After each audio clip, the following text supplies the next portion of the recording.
Hello, I'm Chad at Acoustic Sounds, and over the years, we have customers that, they ask me to recommend albums, and then I recommend some albums to them, and they're like, well, is that stereo or mono? And I said, well, that's mono. And they're like, well, I think I'll pass. I just want stereo. And I'm like, well, sir, this is the only way this album came, and this is a classic album. I mean, it's such a good album. And it didn't come in stereo. And it sounds as good as any stereo. No, well, so, thank you, I'll pass. So there's a few albums, there's a lot of mono albums I could recommend, but I just picked a few, and I'm going to pick a few and talk about them. And I recommend these to anybody, whether they love stereo, mono, or they just love music.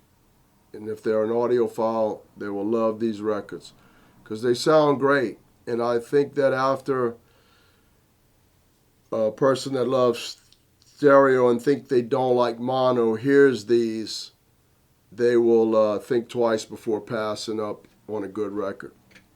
So I'll start with this one, Duke Ellington Masterpieces. This particular album was done in 1950.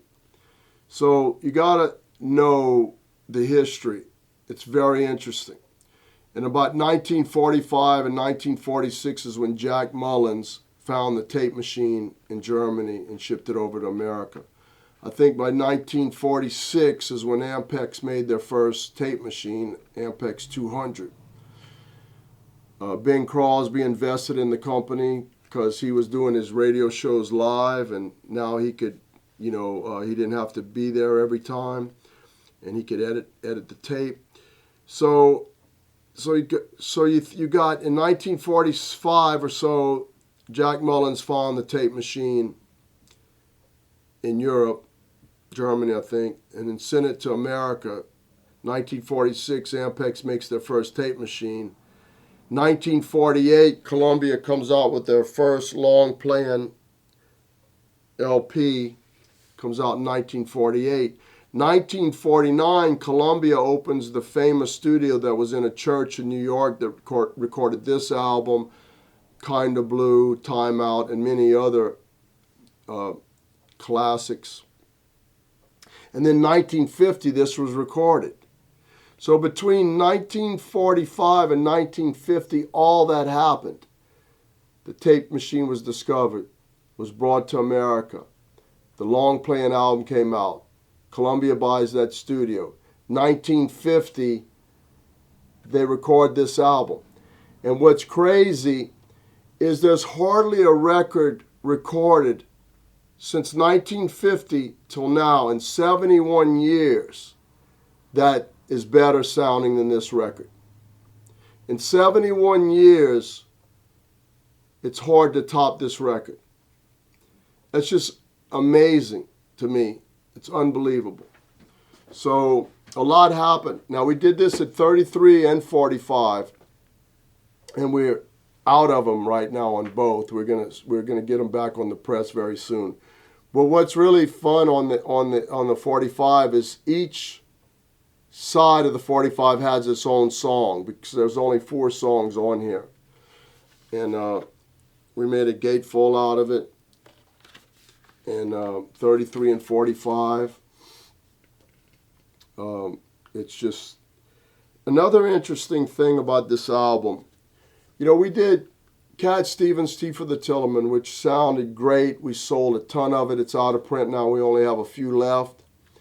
But we've sold as much of what could be considered an obscure Ellington record, Masterpieces by Ellington.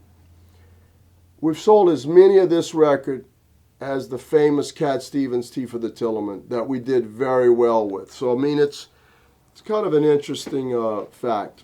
Highly recommended. Another record that's highly recommended, mono, is Nat King Cole and his trio After Midnight. Great recording. Great recording. Sonically, musically, I just say it was done in 1956 in Hollywood, and it's instrumental. Highly recommended. Here's another one of my favorites, Ben Webster, Soulville. Another great mono, real soulful sax. You know, Ben Webster's one of the best, and he just very accessible.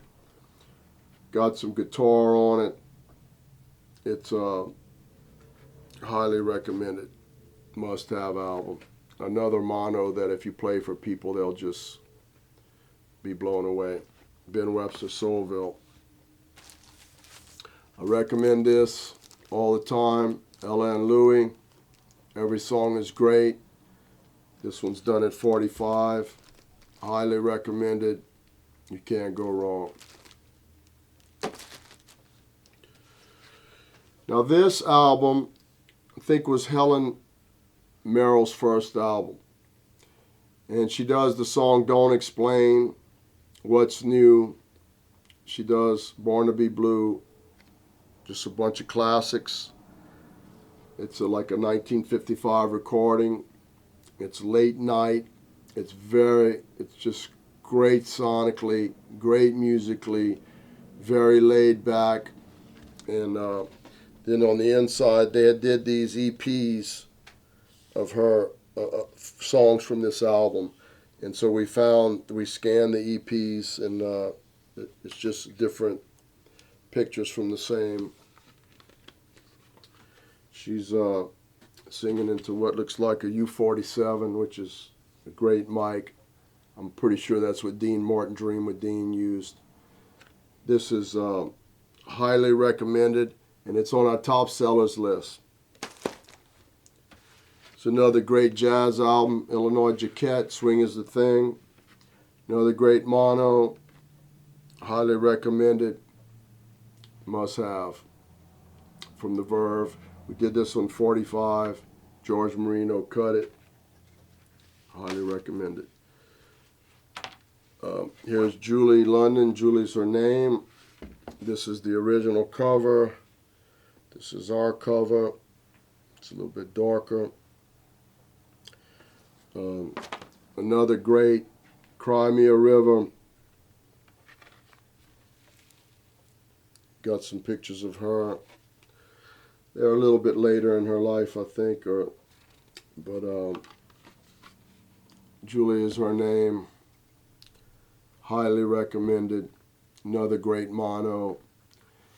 Nobody, all the people that love stereo and think they don't like mono, they need to buy these records, and I think they'll change their mind, because these are so pure, so good musically and sonically, and I hope everybody tries at least one or two of these, and I think they'll really love them. They'll be happy that they got them, and again, we appreciate the support. If you want to know about the latest releases from Acoustic Sounds, sign up for the Acoustic Sounds email list that comes out once a week. Appreciate the support, and there'll be a lot more great records to come, I promise you. There's so much cool stuff around the corner. Just can't wait to share it with you.